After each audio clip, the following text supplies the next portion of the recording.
In a crime that the U.S. Senate described as the worst terrorist attack on U.S. soil since September 11th, Nidal Hasan carried out a brutal ambush on dozens of U.S. soldiers. The case of Hasan is an interesting one to say the least.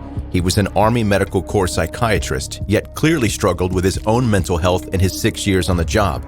Not only that, but he was observed by colleagues having anti-American views, which is curious considering he was serving in the U.S. Army.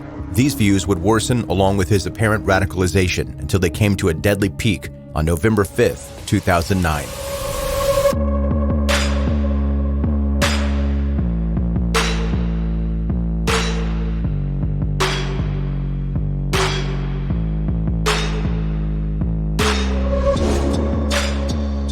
Welcome to 10-Minute Murder, brief and bingeable true crime.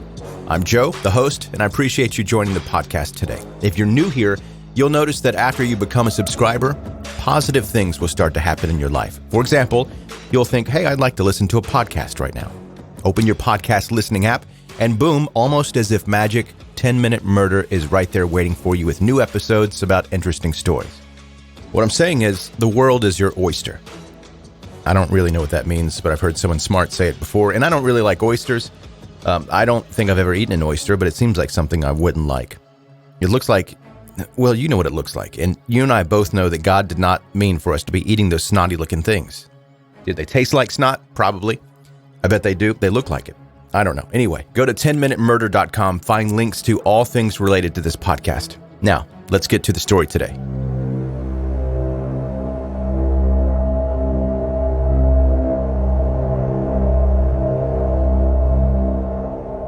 Nidal Hasan was born on September 8, 1970 in Virginia to Palestinian immigrant parents who ran a store and a restaurant.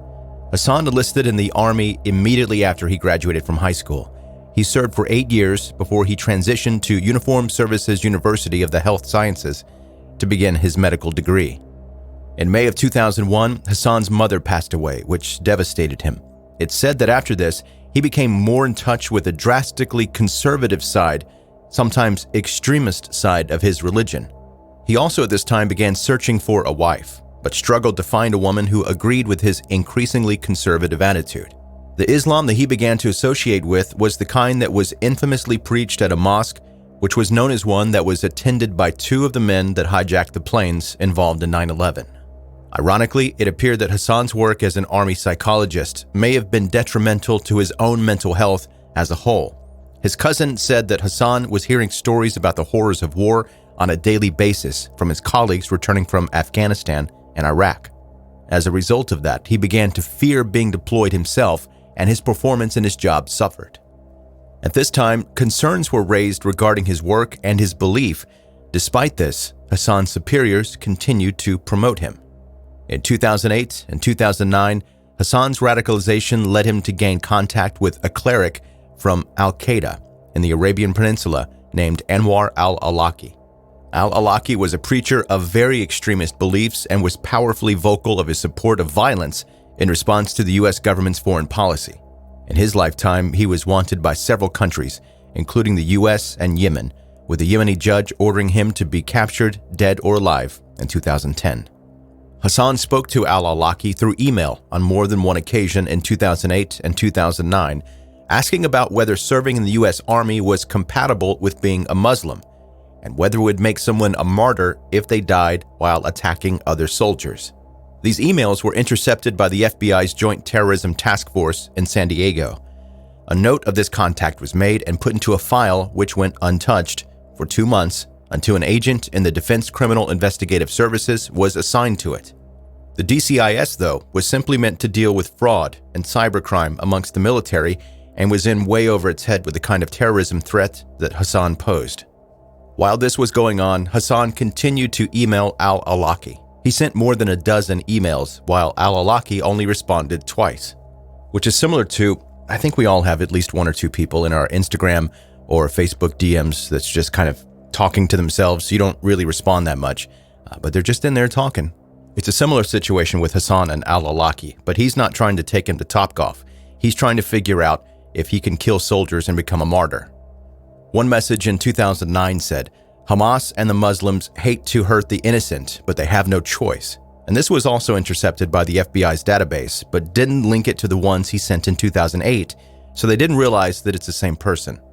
While this was being logged, the DCIS agent put off his inquiry for another 90 whole days, which is the maximum amount of time that an agent can delay one. After this, it appeared that he carried out a, frankly, pretty superficial investigation.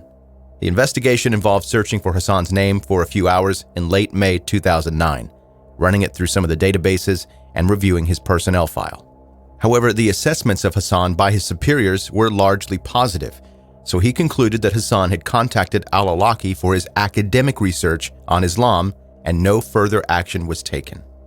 Around that time that this investigation was concluded in, Hasan sent another email where he told of another speaker who he'd heard defending suicide bombings as permissible.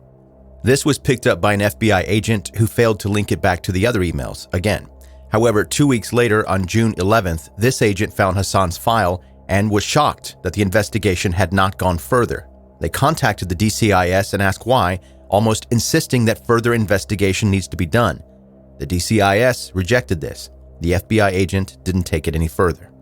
And for the record, this is not me being critical of the FBI or the DCIS. They didn't have to be this transparent and let the public know about their internal workings as it relates to this, but they were, and it shows to me that they were trying to fix the problems internally and take accountability for any mistakes made. In mid-June, Hasan purchased an FN Herstal 5.7 semi-automatic pistol and ammo, both of which were known to be armor-piercing. He was also transferred to Fort Hood in Texas around this time. It wasn't until November that he carried out the plan that he seemed to have been putting together for perhaps a year. On November 5th, he walked into a Fort Hood medical building and opened fire. Nidal Hasan killed 13 that day, including a 21-year-old pregnant woman who cried out for her unborn child as she was shot to death. He also wounded 30 others, shooting at least 5 victims while they were lying on the floor. He fired over 200 times before being confronted by 2 Department of the Army police officers, Kimberly Munley and Mark Todd.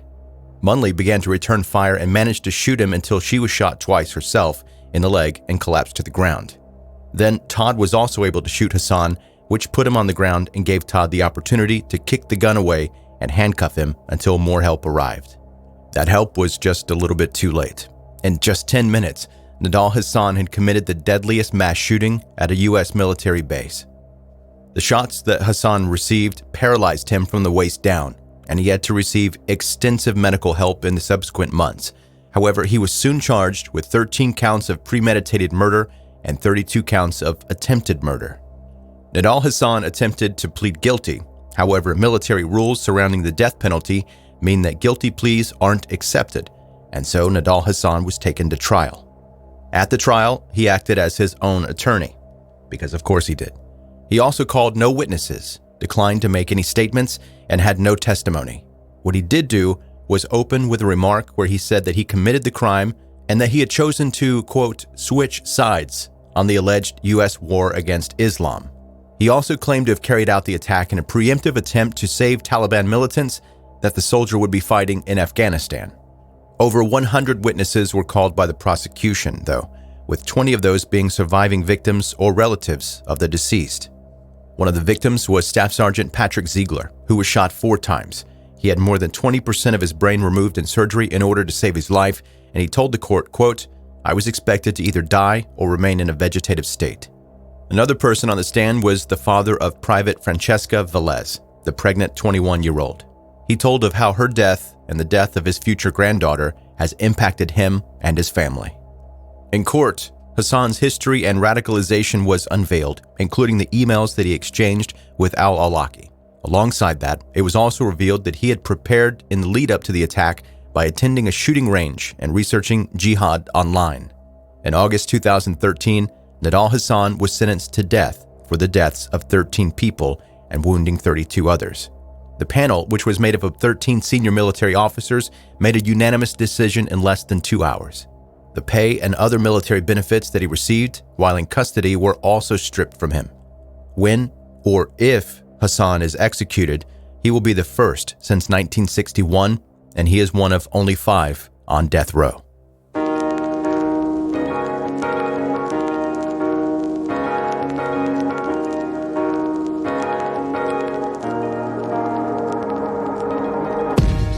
That's 10-Minute Murder for today.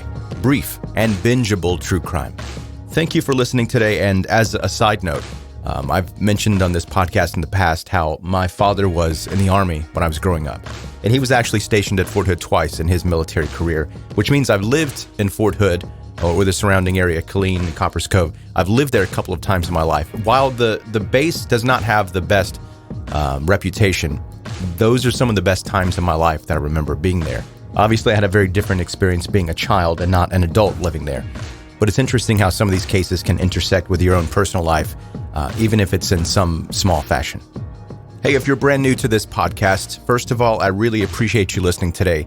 And second, become a subscriber. If you enjoyed what you heard today, please subscribe wherever you're listening, and you won't miss a single future episode. Also, connect with 10-Minute Murder on Facebook, Instagram, Twitter.